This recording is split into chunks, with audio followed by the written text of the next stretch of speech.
절망과 수치심에서 벗어나는 길, 절망과 수치심에서 벗어나는 길이라는 제목으로 말씀 전하기 원합니다. 오늘 본문 말씀은 예수님과의 대화를 통해 예수께서 메시아라는 사실을 깨달은 사마리아 여인이 보인 반응에 대해 기록하고 있습니다. 그녀가 운물에 온 목적은 물을 깃기 위해서입니다. 그런데 예수께서 메시아라는 사실을 확인하고는 이것을 즉시 포기하는 것을 보게 됩니다.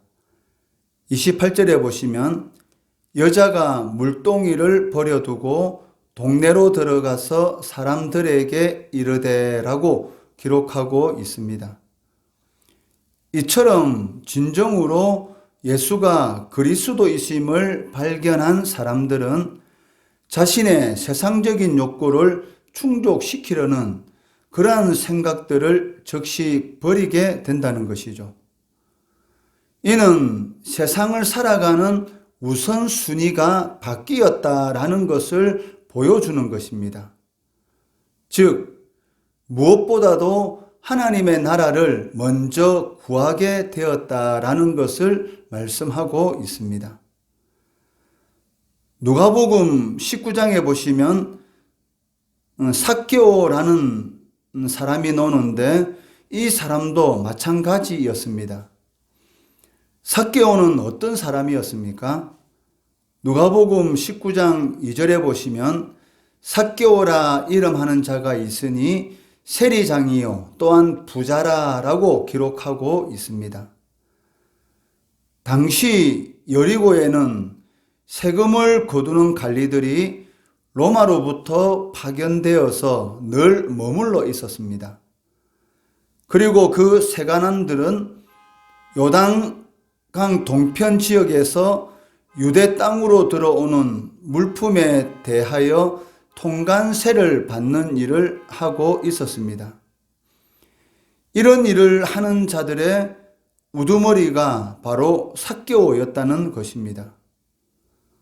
또한 삭개오가 부자라고 하였는데 이는 당시 유대인들 대부분이 식민지 생활로 인해서 가난한 생활을 하던 것과는 매우 대조적으로 삭개오의 재산이 아주 많았다는 것을 암시하고 있고 동시에 삭개오가 부정직한 방법으로 부를 축적하였다라는 것을 짐작해 합니다. 이런 삭개오가 예수님을 만남으로 인해 삶의 우선순위가 세상적인 욕구에서 하나님의 나라로 바뀌게 되는 것을 보게 된다는 것입니다. 누가복음 19장 8절에 보시면 삭개오가 서서 주께 여짜오되 주여 보시옵소서 내 소유의 절반을 가난한 자들에게 주겠사오며 만일 누구의 것을 속여 빼앗은 일이 있으면 내 갑절이나 갚겠나이다 라고 고백하고 있다는 것입니다. 그러므로 예수를 믿는다고 하면서도 여전히 옛생활에 머물러 있고 우선순위가 세상 속에 있다면 어쩌면 참으로 예수를 믿는 것이 아니다라고 할 수 있다는 것입니다. 예수님을 진정으로 만나게 되면 모든 절망과 수치심에서 벗어나게 됩니다. 사마리아 여인은 어떤 사람이었습니까? 행실이 단정치 못하여 같은 동네 사람들로부터 소외되어 있었고, 그래서 평소에는 동네 사람들과 마주치기 두려워서 사람들이 찾지 않는 떼약빛이 비치는 한낮에 운물을 찾을 수밖에 없는 여인이었습니다. 그런데 그런 그녀가 사람들 앞에 자신을 나타내기를 두려워하지 않게 되었다는 것입니다. 29절 말씀해 보시면 내가 행한 모든 일을 내게 말한 사람을 와서 보라. 이는 그리스도가 아니냐 하니라고 기록하고 있습니다. 어떻게 이렇게 말할 수가 있습니까? 자신이 행한 모든 일을 말한 사람을 와서 보라라고 말을 하고 있는데 과연 이것이 이 여인에게 가능한 일이었습니까? 이 여인이 행한 일들은 자신을 절망과 수치심으로 가득 차게 만들었던 그러한 일들이었습니다. 그런데도 불구하고 예수님을 만나고 난 이후에 이제는 자신이 행한 모든 수치스러운 그러한 일들을 말한 그 사람을 와서 보라라고 말을 하고 있다는 것이죠. 이제는 자신을 절망스럽게 하였고 수치심으로 가득 차게 하였던 이러한 일들조차도 메시아를 증거하는 그러한 일들에 사용되고 있다는 것을 볼 수가 있습니다. 이처럼 누구든지 예수님을 만나게 되면 죄의 속박에서 벗어나게 되고 절망과 수치심을 완전히 벗어버리게 되는 것을 볼 수가 있다는 것입니다. 그 이유는 예수를 믿으면 누구든지 하나님의 자녀로 새로 태어나기 때문이고 과거에 연연하는 것이 아니라 미래지향적인 삶을 추구하게 되기 때문입니다.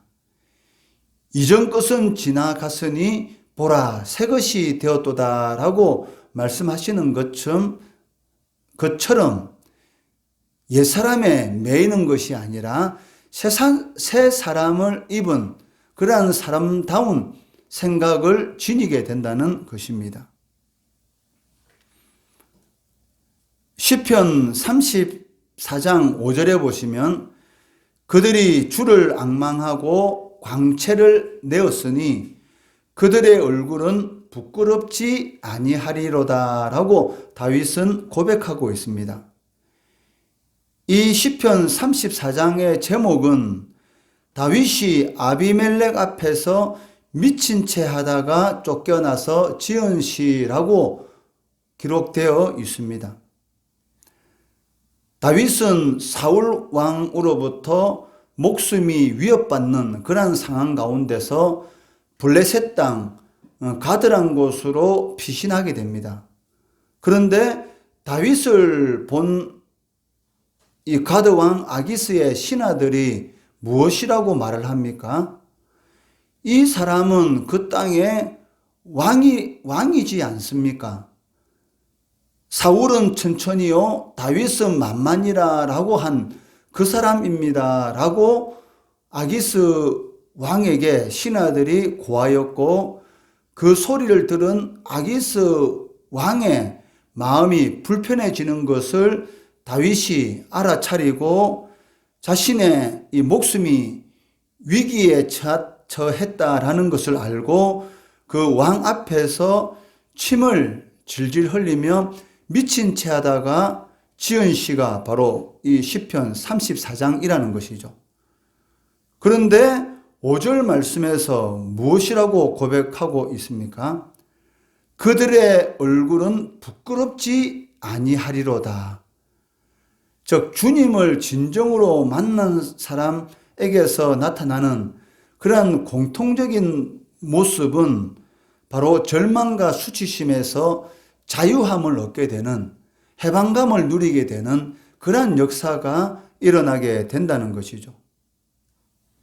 만일 사람이 자신 속에 뿌리 내리고 있는 절망과 수치심을 스스로 내어버릴 수 있었다면 예수께서 이 세상에 오시지 않았을 것입니다.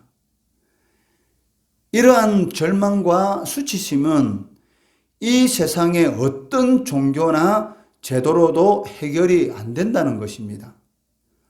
오직 예수 그리스도를 믿어야만이 죄의 속박에서 벗어나게 되고 이러한 모든 문제들을 해결할 수가 있다는 것이죠. 30절에는 사마리아 여인의 말을 듣고 그 동네 사람들이 취한 행동이 두 개의 동사, 즉 동네에서 나와라는 것과 예수께로 오더라라는 이 두 동사에 묘사되고 있습니다. 그런데 이 두 동사가 주의 구원과 약속에 참여하기 위한 두 단계라는 것입니다. 첫 번째 단계는 나오는 것, 즉 떠나는 것입니다. 하나님께서는 아브라함에게 복을 주시기 위해서 고향과 친척과 아버지 집을 떠나도록 지시하셨습니다. 이 명령은 아브라함이 하나님의 복을 받으려면 피할 수 없는 도전이었습니다. 만일 아브라함이 이런저런 이유로 하나님의 명령을 거부하였다면 아마 하나님의 이 약속은 파기되었고 그에 대한 효력은 상실되었을 것입니다. 예수님께서도 자기를 쫓는 자들에게 요구하시는 제자직의 첫 번째 조건이 무엇이었습니까? 바로 자신을 부인하는 것이었다는 것입니다. 자신을 부인하지 않고는 하나님의 은혜에 동참한다는 것은 거의 불가능한 것이라는 것을 알 수가 있다는 것입니다. 두 번째 단계는 예수께로 나오는 것입니다. 아브라함은 하나님의 지시하심을 쫓아서 약속의 땅, 가나안 땅으로 오게 되었고 그곳을 기업으로 약속받게 되었습니다. 마찬가지로 사람이 구원의 은혜와 하나님의 약속을 얻기 위해서 취해야 할 행동은 하나님께서 보내신 예수께로 나오는 것입니다. 왜냐하면 하나님의 모든 은혜와 약속은 예수를 통해서만이 주어지기 때문입니다.